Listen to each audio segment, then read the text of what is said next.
Welcome to Aadya TV. ఇప్పుడు మనతో పాటు నిరుద్యోగ జేఏసీకి సంబంధించిన వాళ్ళు కూడా ఇక్కడ ప్రచారంలో మనకు కనిపించడం అనేది జరిగింది. జూబ్లీహిల్స్ ఎన్నికల్లో అంటే ప్రధానంగా BRS party, Congress party, BJP party ఇక్కడ పోటీ చేస్తే నిరుద్యోగులు కూడా పోటీ చేయడానికి సిద్ధంగా ఉన్నారు. వాళ్ళు కూడా ప్రచారంలో నిమగ్నమయ్యారు. మరి ఎట్లా వీళ్ళకి స్పందన ఏ విధంగా ఉందో అడిగి తెలుసుకునే ప్రయత్నం అయితే మనం చేద్దాం. అన్న నమస్తే. నమస్కారం అన్న, చెప్పండి అన్న, ఎట్లా ఉందన్న మీ ప్రచారం, ఎట్లా కొనసాగుతుంది అన్న? మా ప్రచారం వచ్చేసి ఒకటే అన్న, మేము కాంగ్రెస్ని ఇక్కడ గెలవనీయకుండా చేయాలన్నది ధ్యేయంగా పెట్టుకుని దిగినామన్న. ఒకటి ఎవరిని గెలిపించాలని మేమైతే కాదు, కాకపోతే కాంగ్రెస్ దింపాలి. ఎందుకంటే ఇక్కడ కాంగ్రెస్ ఓడిపోతే లేదన్న, నిరుద్యోగులని కాదు, కాంగ్రెస్ ఓడిపోతే మేము గెలిచినట్టే అన్న, నిరుద్యోగం గెలిచినట్టే. ఎందుకంటే మీ వాళ్ళు కూడా నిరుద్యోగ సంబంధించిన వాళ్ళు కూడా యూనివర్సిటీ వాళ్ళు కావచ్చు, లేకుంటే అనేక మంది నిరుద్యోగులు ఇక్కడ నామినేషన్ వేయడం అనేది జరిగింది కదా అన్న. వాళ్ళు పోరాటం చేస్తున్నారన్న, కానీ మీకు కూడా తెలుసు, ఎందుకంటే ఈ పార్టీల మీద నిలబడి ఒంటరిగా గెలవడం కష్టం. మా ధ్యేయంగా ఏమని పెట్టుకున్నామంటే, మీకు నచ్చిన వాళ్ళకి ఓటు వేయండి, కాకపోతే కాంగ్రెస్ వాళ్ళకి ఓటు వేయకండి. ఎందుకంటే ఇక్కడ కాంగ్రెస్ ఓడిపోతే అక్కడ గవర్నమెంట్ కదులుతుంది, వ్యతిరేకత అనేది అర్థమవుతుంది, విద్యార్థుల నుంచి వ్యతిరేకత వస్తుంది, జనాల నుంచి వ్యతిరేకత వస్తుంది అన్న మెసేజ్ పైకి వెళ్తుందన్న. ఆ మెసేజ్ వల్ల మాకు ఏంటిదంటే, ఆ నిరుద్యోగుల పవర్ ఏంటో మళ్ళీ అర్థం కావాలి. గద్దెనెక్కినప్పుడు కాదన్న, ఇప్పుడు కూడా అర్థం కావాలి కదన్న. ఇప్పుడు అవసరానికి గద్దెనెక్కించుకున్నారన్న, మా నిరుద్యోగుల సహాయం తీసుకుని గద్దెనెక్కించుకున్నారు. ఇప్పుడు తెలియాలి కదన్న, వాళ్ళు అవసరం ఉంటే దింపుతారు, మా గవర్నమెంట్ అతలాకుతలం చేస్తారని తెలియాలి కదన్న.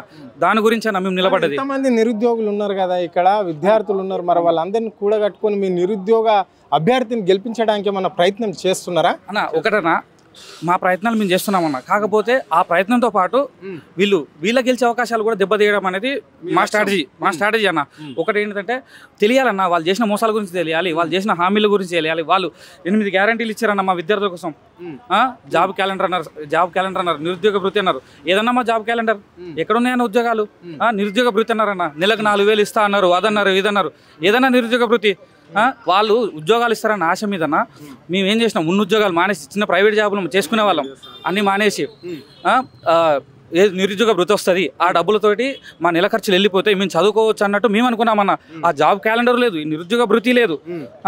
ఒకటన్నా అన్ని మానేసుకొని ఇంట్లో మీద ఇప్పుడు ప్రిపేర్ అవుతానమన్నా, పైసలు ఎక్కడి నుంచి రావాలన్నా?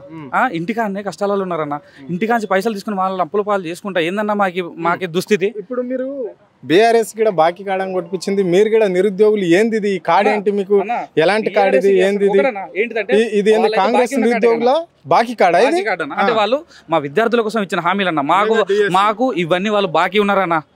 దీంట్లో ఉన్న ప్రతి ఒక్కటి వాళ్ళు మాకు ఇచ్చిన మాట, వాళ్ళు మాకు బాకీ ఉన్నారన్న. మన చూడండి, నిరుద్యోగ భృతి ఎటుపోయింది, ఏడాదిలోపు SC ST BC బ్యాక్లాగ్ పోస్టుల భర్తీ ఎటుపోయింది, మెగా DSC ఎటుపోయింది, యువ వికాసం ఎటుపోయింది, అవన్నీ ఎటుపోయినాయి అన్న. కనీసం ఒకటే నెరవేర్చాలి కదన్నా. అంటే మేము కనబడతలేమా అన్న? గవర్నమెంట్ దించాల్సినప్పుడు నిరుద్యోగులు రండి నాతో రండి, యువత రండి నాతో రండి అన్నారు కదన్నా. ఇప్పుడు ఎక్కడికి పోయింది అన్న? ఇప్పుడు కనబడతలేరు అన్న వాళ్ళు. అందుకే అన్న ఇప్పుడు మా పవర్ ఏంటో మేము చూపించాలనుకుంటున్నామన్నా. ఆల్రెడీ ముఖ్యమంత్రి పదే చెప్తున్నాడు కదా, ఇక్కడ నిరుద్యోగులు ఉద్యోగ అవకాశాలు మాకు వద్దు అని చెప్పేసి ఇక్కడ ఆందోళన ధర్నాలు చేస్తున్నారు అని చెప్పేసి, ఇచ్చిన 60,000 ఉద్యోగాలు మస్తు అయిపోయినాయి అని చెప్పేసి నిరుద్యోగులు అనుకుంటున్న మాటలు అని చెప్పేసి ముఖ్యమంత్రి బహిరంగంగానే చెప్పిండు. దీన్ని ఎట్లా చూస్తారు అన్న? 60,000 ఉద్యోగాలు ఎక్కడ ఇచ్చిండు ఒక్కసారి చెప్పమన్నాడు అన్న. నేను కూడా విన్నా అనుకుంటానన్న. ఇచ్చిన 5,000 ఉద్యోగాలను 60,000 ఉద్యోగాలు చెప్తాడేమన్నా? ఇక్కడేమో 10,000 ఇస్తే 10 లక్షలు ఇచ్చిన అంటాడేమన్నా. ఇది ఎక్కడి నుంచో ఉన్నది కదా. వాళ్ళు ఇచ్చిన 5,000 ఉద్యోగాలకి ఇది ఎక్కడ పరిస్థితి అన్న?